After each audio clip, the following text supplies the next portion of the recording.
Obsah slobody vierovyznania alebo presvedčenia, právo prejavovať vierovyznanie a presvedčenie.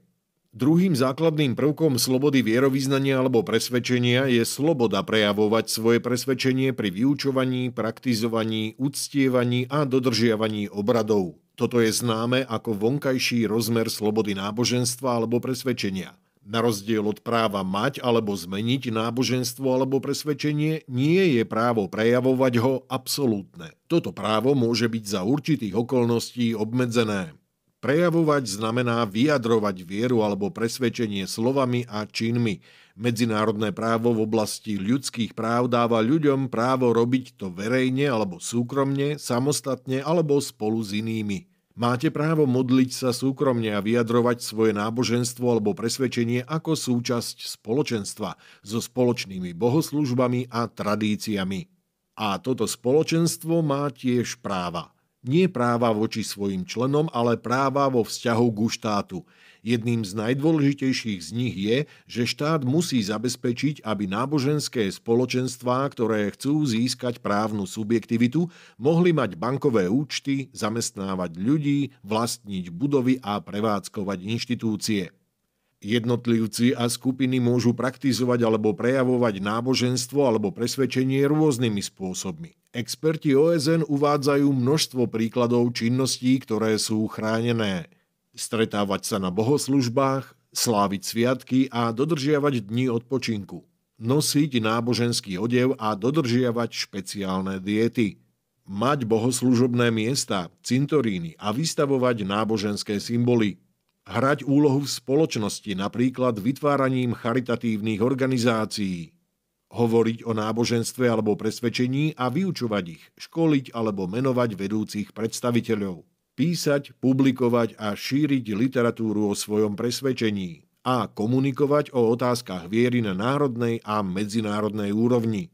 Môžete tiež zbierať dobrovoľné dary.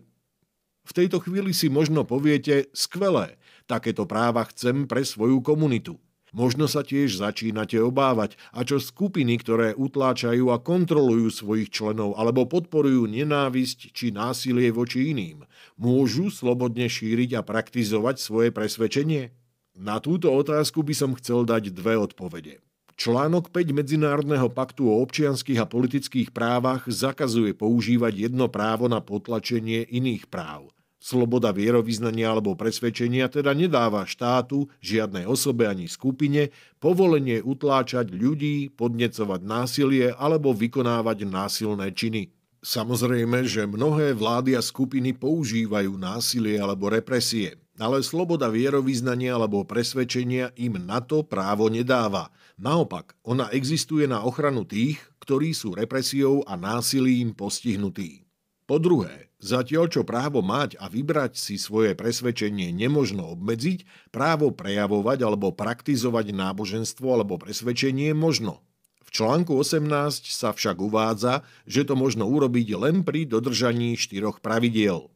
Obmedzenie musí byť stanovené v zákone, musí byť nevyhnutné na ochranu iných ľudí, nediskriminačné a primerané problému, ktorý sa má riešiť. Tieto pravidlá sú naozaj dôležité. Bez nich by vlády mohli obmedziť akúkoľvek skupinu alebo prax, ktorá sa im nepáči. Obmedzenia majú byť poslednou možnosťou, nie nástrojom štátnej kontroly. Žiaľ, mnohé vlády tieto pravidlá ignorujú a existuje nespočetne množstvo príkladov porušovania práva na prejavovanie náboženstva zo strany štátu. Veľkým problémom sú reštriktívne zákony o registrácii. Niektoré vlády registráciu vyžadujú a právo praktizovať náboženstvo alebo presvedčenie ňou podmienujú. Tým sa porušuje medzinárodné právo. Registrácia by nikdy nemala byť podmienkou práva prejavovať náboženstvo. Registrácia by mala existovať na to, aby poskytla právnu subjektivitu spoločenstvám, ktoré o ňu stoja. Štáty, ktoré zakazujú neregistrované náboženské prejavy, majú často aj reštriktívne zákony, ktoré obmedzujú schopnosť skupín registrovať sa. Neregistrovaná náboženská činnosť je napríklad zakázaná v Kazachstane a mnohým skupinám registrácia nebola udelená. Je tiež nezákonné hovoriť o náboženstve s niekým mimo vlastnej náboženskej komunity a všetká náboženská literatúra musí byť pred použitím cenzurovaná. To sa týka všetkých náboženských spoločenstiev.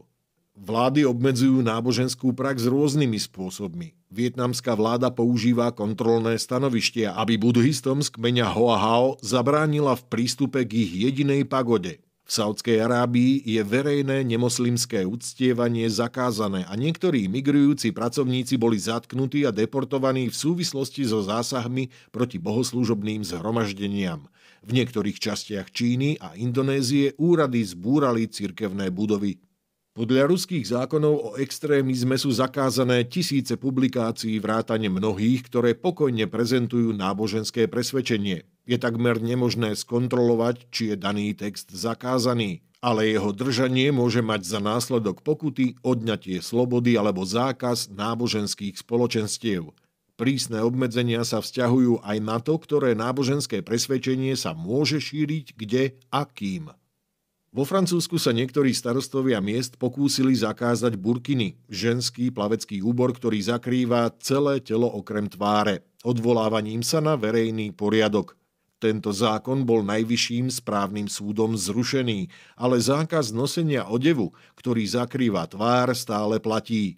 A v niektorých európskych krajinách sú zakázané rituálne halal a košer porážky dobytka. Právo prejavovať náboženstvo je obmedzené aj konaním ľudí a skupín v spoločnosti, v prieskume ktorého sa zúčastnilo viac ako 5 000 Židov v 9 európskych krajinách. 22% z nich uviedlo, že sa vyhýbajú noseniu náboženského odevu, ako je jarmulka, pretože sa obávajú o svoju bezpečnosť. A vo viacerých krajinách boli znesvetené židovské cintoríny. V krajinách ako Egypt, Pakistán a v niektorých častiach Nigérie sa ľudia boja navštevovať miesta bohoslúžieb zo strachu pred útokmi teroristických skupín páchajúcich násilie v mene islamu. V niektorých častiach Stredoafrickej republiky nie sú možné spoločné piatkové modlitby moslimov kvôli riziku útokov zo strany milícií, ktoré sa zameriavajú na moslimov. Na záver možno povedať, že sloboda prejavovať náboženstvo alebo presvedčenie chráni práva jednotlivcov aj skupín vyjadrovať svoju vieru alebo presvedčenie slovami a činmi. Môže sa to robiť súkromne aj verejne. Dokumenty o ľudských právach uvádzajú množstvo príkladov typov chránených praktík. Jedným z najdôležitejších ochranných opatrení pre skupiny je právo na získanie právnej subjektivity. Právo prejavovať vierovyznanie alebo presvedčenie možno obmedziť, ale len ak sa dodržiava prísny súbor pravidiel, ktoré preukazujú, že obmedzenie je zákonné, nevyhnutné na ochranu iných ľudí, nediskriminačné a primerané problému, ktorý sa ním rieši. Žiaľ, mnohé vlády na celom svete tieto pravidlá nedodržiavajú. Právo prejavovať náboženstvo alebo presvedčenie je porušované vládami aj skupinami v spoločnosti. Viac informácií o práve prejavovať náboženstvo alebo presvedčenie vrátane textov dokumentov o ľudských právach, ktoré naň odkazujú, nájdete v školiacich materiáloch na nasledujúcej webovej stránke.